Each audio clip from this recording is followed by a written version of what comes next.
సంవత్సరాల తరబడి ఎన్ని మందులు వాడినా మీ మోకాల నొప్పులు తగ్గట్లేదా? ప్రాణ పెయిన్ క్లినిక్ లో అత్యాధునిక చికిత్స. ప్రొటెస్ట్ ల భాగంగా ఇక్కడ చాలా మంది చాలా యాక్టివిటీస్ చేయడం జరిగింది.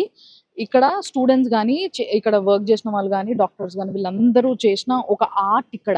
అంటే ఆర్టిస్టులు ముందుకొచ్చి వాళ్ళ యొక్క ప్రొటెస్ట్‌ని తెలిపితే ఎలాంటి ఒక రిజల్ట్ ఉంటది అనేది మనం ఆల్రెడీ కొన్ని చూసినాం గూడా మనము సిట్యుయేషన్స్. మన రాష్ట్రంలో గూడా చూసినాం తెలంగాణలో. ఆర్టిస్టులు ముందుకొచ్చి వాళ్ళు ప్రొటెస్ట్ చేస్తే, ఆర్టిస్టులు ముందుకొచ్చి ఉద్యమం చేస్తే ఏ విధంగా ఉంటదనేది. సో ఇక్కడ గూడా చాలా మంది ఆర్టిస్టులు ఏ బొమ్మలైతే ఏసిండ్రో చూడండి ఎంత స్పష్టంగా. అంటే ఒక కిరాతకుని చెయ్యి, అందులో ఒక అమ్మాయి, అంటే ఆ అమ్మాయిని అర్ధనగ్నంగా ఉన్న ఒక అమ్మాయి, అంటే ఇలాంటి ఒక బొమ్మల్ని వేసుకుంటూ రోజంతా కూడా ప్రొటెస్ట్ చేయడం జరిగింది ఇక్కడ. తర్వాత అంతేకాకుండా గోడల మీద కూడా చూడండి మొత్తం అంతా కూడా నో సేఫ్టీ నో డ్యూటీ అని చెప్పేసి, ఏదైతే రేప్ కల్చర్ ఉందో దానిపైన ఒక త్రిశూలం బొమ్మని వేసినారు. అంటే దాన్ని అనగదొక్కి చంపేయాలి, అంటే త్రిశూలంతో పొడిచి చంపేయాలన్నంత కసి ఆ కల్చర్ ఏదైతే ఉందో దాన్ని నాశనం చేయాలి అని చెప్పేసి ప్రొటెస్ట్ చేయడం జరుగుతుంది. చూసారు కదా, ఇక్కడ రేప్ కల్చర్ అని చెప్పేసి త్రిశూలం వేయడం జరిగింది. అంటే ఇక్కడ కలకత్తా కాళీ అంటే చాలా మందికి ఫేమస్. దసరా చాలా ఘనంగా జరుపుకుంటారు. ఆడవాళ్ళందరూ కూడా ఒక్కొక్క కాళీగా తయారవుతారు, ఒక్కొక్క భద్రకాళిగా తయారవుతారు. చూసారు కదా, కింద ఇగో కాళీ అమ్మవారు బొమ్మ వేసిండ్రు. ఇక్కడ అమ్మవారు కంటి నిండా నీళ్లు పెట్టుకుంటుంది, అంటే కంట్లకి వెళ్ళి నీళ్లు రక్తం గారుతుంది. కాళీ అమ్మవారి ఫేస్ వేయడం జరిగింది ఇక్కడ. సో ఇది కూడా నిజంగా చాలా బాధాకరమైన విషయము.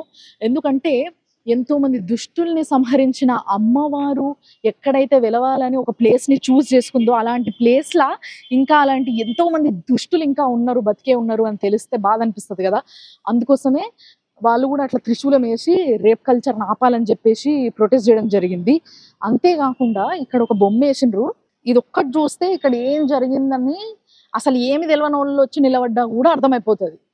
ఒక డాక్టర్ కోట్, స్టెథోస్కోప్, వాటితో పాటు ఆ అమ్మాయి పైన సామూహిక హత్య జరిగింది, అంటే ఆ సామూహిక అత్యాచారం జరిగింది అని చెప్పడానికి ఇదొక ప్రూఫ్ అన్నట్టు. బేసిక్గా ఇది ఒక అన్ని చేతులు కలిపి ఇట్లా వేసింది. అంటే చాలా మంది ఆ అమ్మాయిని రకరకాలుగా హింసించి ఆ అమ్మాయిని చంపడం జరిగింది, అత్యాయత్నం చేసి. తల్లిదండ్రులు కూడా ఇక్కడ హాస్పిటల్లో ఎప్పుడైతే ఆ పిల్లని చూడనీయలేదు, ఆ విక్టిమ్ని చూడనీయలేదో అప్పుడు గోడెల్లో పెట్టుకున్నారు. నా పిల్లకి 2 కాళ్ళు 90 డిగ్రీస్లు ఉన్నాయి, అంటే బేసిక్గా కాళ్ళు ఇట్లుంటాయి కదా, 90 డిగ్రీస్లు ఇట్లున్నాయి, బాడీకి 90 డిగ్రీస్లు ఉన్నాయి. 2 కాళ్ళను కూడా ఇట్లా అడ్డంగా చీల్చడం జరిగింది. ఆ పిల్లకి అద్దాలు ఉన్నాయి, కళ్ళ పైన కొట్టడము ఏం జరిగిందో తెలియదు కానీ ఆ కళ్ళద్దాల ముక్కలు, అంటే ఆ గ్లాసెస్ అన్ని కూడా ముక్కలు ముక్కలుగా ఇరిగిపోయి కళ్ళల్లో గుచ్చుకొని రక్తం గారింది. ఆ పిల్ల మెడని మొత్తం నులిమేసి బాగా హింస పెట్టిండ్రు. అర్ధనగ్నంగా పడుంది. అసలు రకరకాలుగా హింస పెడితే ఆ అమ్మాయి యొక్క ఎవరైతే ఇప్పుడు అభయ అని మనం చెప్తున్నామో విక్టిమ్ని, ఆ అభయ ఒక చేతి గోర్లల్లా విక్టిమ్ చేతి గోర్లల్లా ఎవరైతే అత్యాయత్నం చేసిండ్రో వాళ్ళ యొక్క స్కిన్ కూడా ఉంది.